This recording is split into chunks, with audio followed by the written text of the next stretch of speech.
Buenos días. Dando seguimiento a nuestro programa de genética clínica, el día de hoy veremos la última forma de transmisión hereditaria mendeliana, que es la herencia dominante ligada al cromosoma X.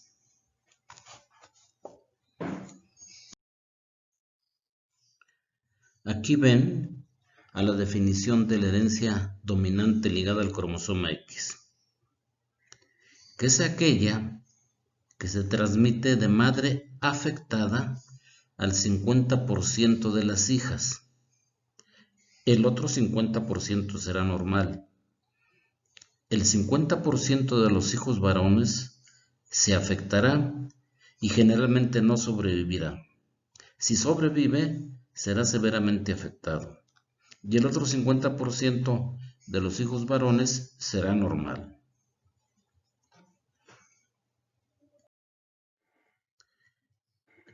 Las enfermedades que se heredan de manera dominante ligada al cromosoma X son mucho menos frecuentes que las otras formas de herencia mendeliana. Les menciono algunos ejemplos como el raquitismo hipofosfatémico, el síndrome de Alport y la incontinencia pigmenti, que hablaremos un poquito de ella más adelante. Pero antes, recordaremos algunos principios básicos para que quede bien comprendida esta forma de herencia. Recordemos que los heterocromosomas sexuales en el género femenino son 2 cromosomas X y en el varón son un cromosoma X y un cromosoma Y.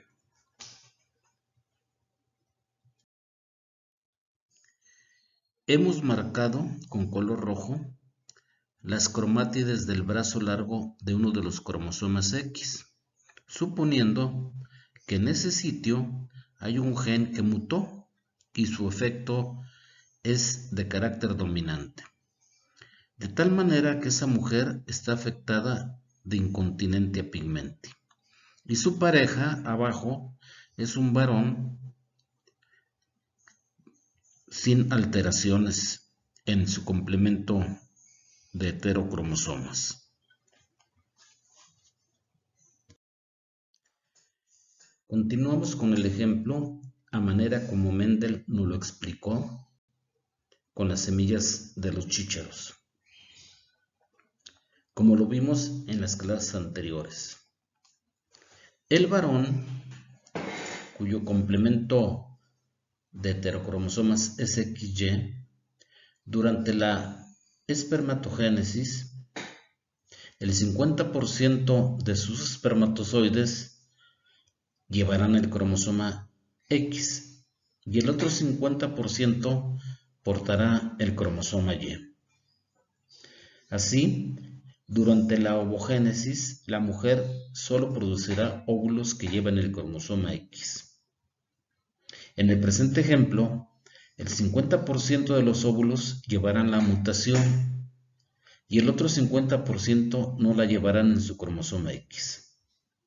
De tal manera que volvemos a definir a la herencia dominante ligada al cromosoma X, aquella que se transmite de madre afectada al 50% de las hijas.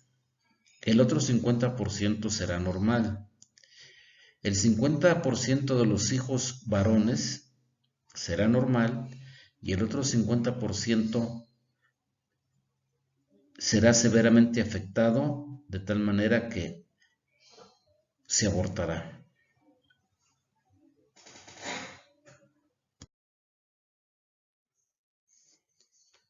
Veamos este caso de una paciente preescolar femenina que fue llevada al servicio de urgencias por crisis convulsivas. Una vez ya yuguladas estas crisis,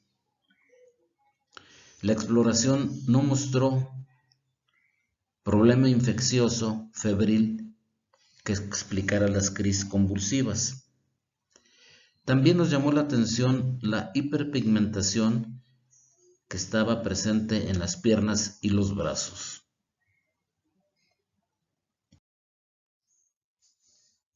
La misma paciente en la que se aprecia la distribución de estas áreas hipercrómicas y observamos que están presentes principalmente en la región anterolateral del brazo y el antebrazo.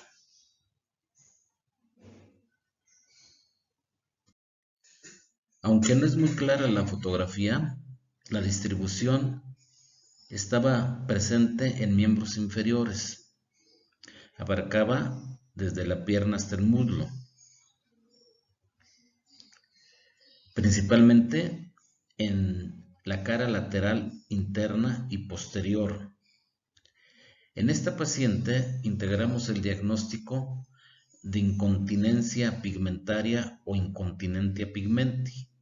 También se le llama síndrome de Bloch-Sulzberger, que es un síndrome neurocutáneo con afectación dermatológica, neurológica, oftalmológica y dental. Su incidencia es de un caso en 50,000 recién nacidas vivas. Fue descrita por vez primera en el año de 1906 por Garrod y después Bloch en 1926 y Sulzberger en 1928.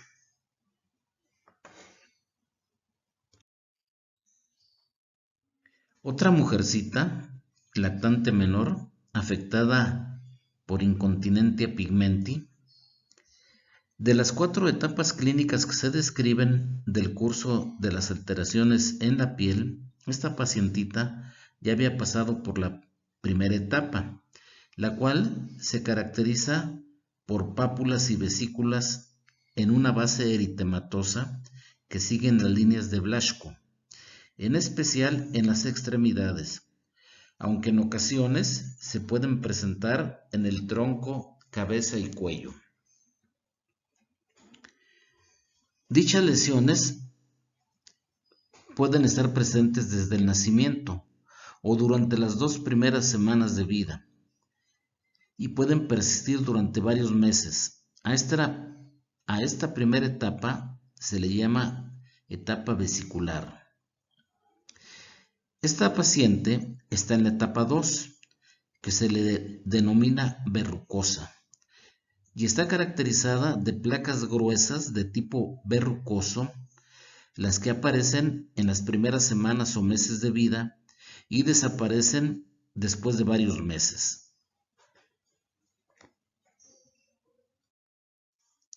La paciente en decúbito ventral y nos permite ver las lesiones verrucosas que corresponden a la etapa 2 de esta enfermedad, las cuales siguen las líneas de Blaschko. Como pueden ustedes darse cuenta, siguen un trayecto lineal.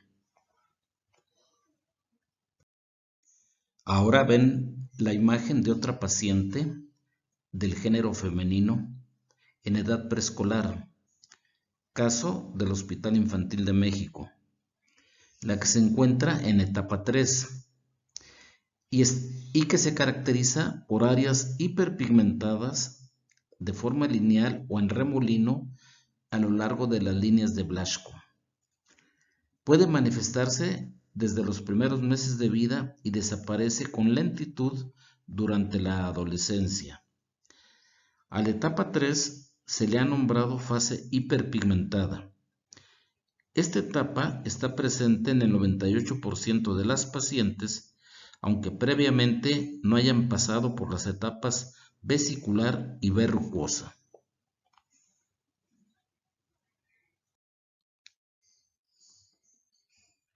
Ahora un acercamiento de esta pacientita en la fase 3, en que se ven claramente esas líneas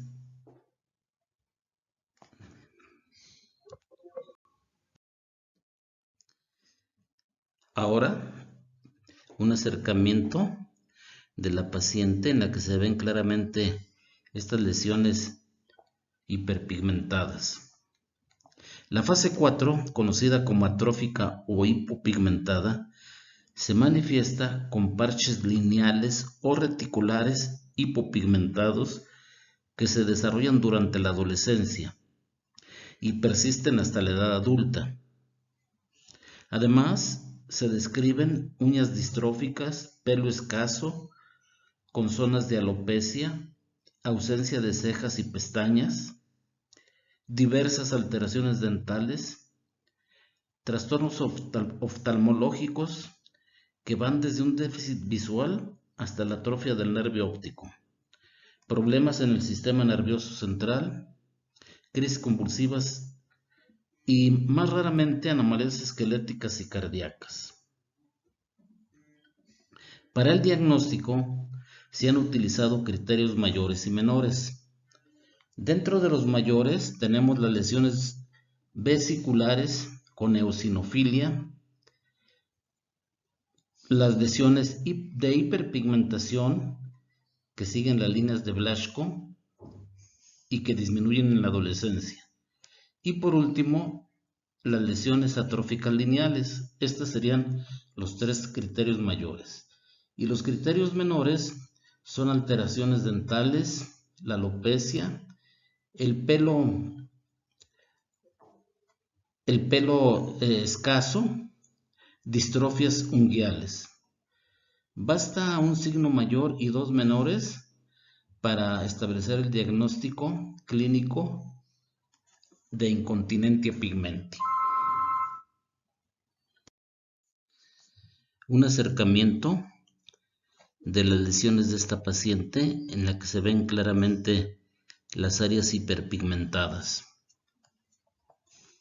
La etapa 4, conocida como atrófica o hipopigmentada, se manifiesta con parches lineales o reticulares hipopigmentados que se desarrollan durante la adolescencia y persisten hasta la edad adulta. Se describen además uñas distróficas, pelo escaso con zonas de alopecia, ausencia de cejas y pestañas, así como diversas alteraciones dentales. También trastornos oftalmológicos que van desde el déficit visual hasta la atrofia del nervio óptico, problemas en el sistema nervioso central y más raramente anomalías esqueléticas y cardíacas. Para el diagnóstico se han utilizado criterios mayores y menores. Los criterios mayores son, primero, lesiones vesiculares con eosinofilia. Segundo, hiperpigmentación que siguen las líneas de Blaschko y que disminuyen en la adolescencia. Y tercero, las lesiones atróficas lineales. Estos son los 3 criterios mayores. Los criterios menores son las alteraciones dentales, la alopecia, el pelo tieso, hirsuto o ensortijado y la distrofia unguial. Para hacer el diagnóstico se requiere de un criterio mayor y 2 menores.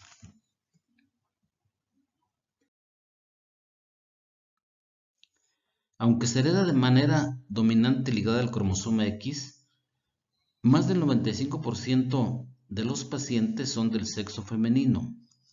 El género masculino afectado generalmente no llegará al término.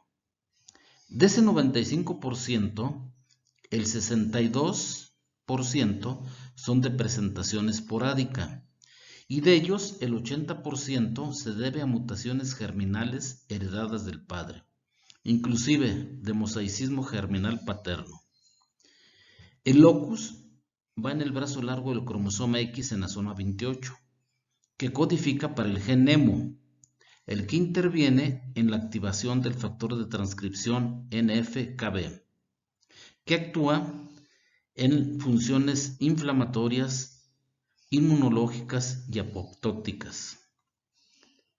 El estudio genético realizado mediante amplificación del PCR identifica de lesiones de los exones 4 a 10. A veces se requiere también de un estudio MLPA. El pronóstico generalmente es favorable, salvo cuando existen afectaciones oftalmológicas o neurológicas. El tratamiento es sintomático y también se tratará de mejorar las anomalías asociadas.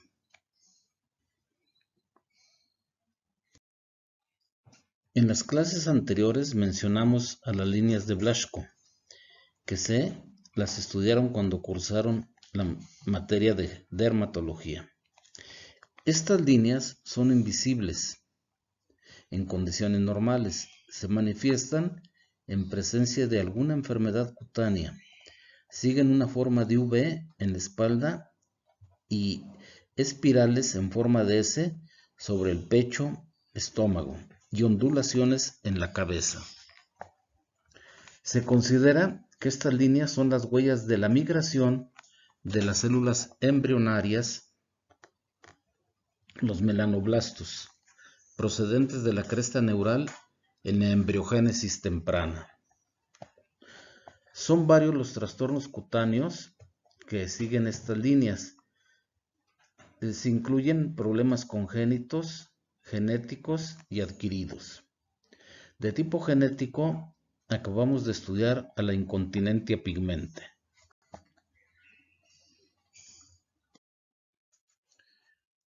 Recientemente vi en mi consulta este caso en relación con las líneas de Blaschko.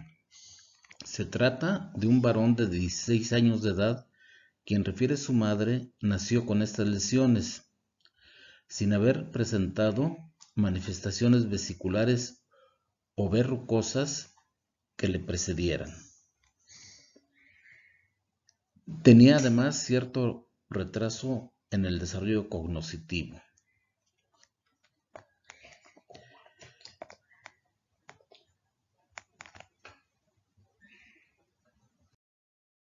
En esta fotografía se aprecian las lesiones hiperpigmentadas que siguen a las líneas de Blaschko.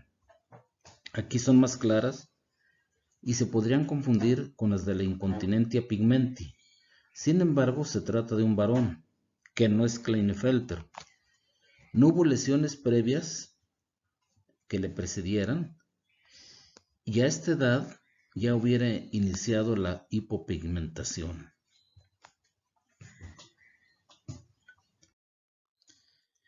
Aquí se pueden apreciar más claramente estas lesiones hiperpigmentadas. Estas líneas las descubrió en 1901 el dermatólogo alemán Alfred Blaschko y en su honor se les conoce como líneas de Blaschko.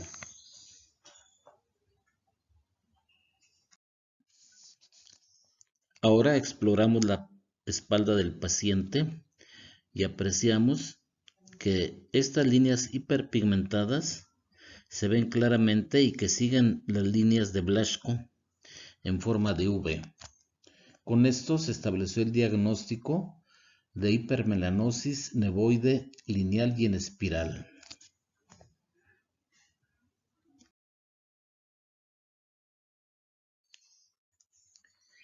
Esta entidad, la hipermelanosis nevoide lineal y en espiral, inicia a las pocas semanas de nacimiento. Es una hiperpigmentación lineal y en remolinos que sigue las líneas de Blaschko. Y recuerda, no va precedida de ampollas o de verrugas. Además, se afectan tanto hombres como mujeres. Histológicamente se encuentra una hiperpigmentación de la capa basal.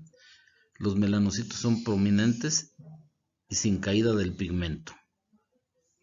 Probablemente se deba a un mosaicismo cromosómico, es lo que han encontrado, involucrado los cromosomas 7, 14, 18 y 20.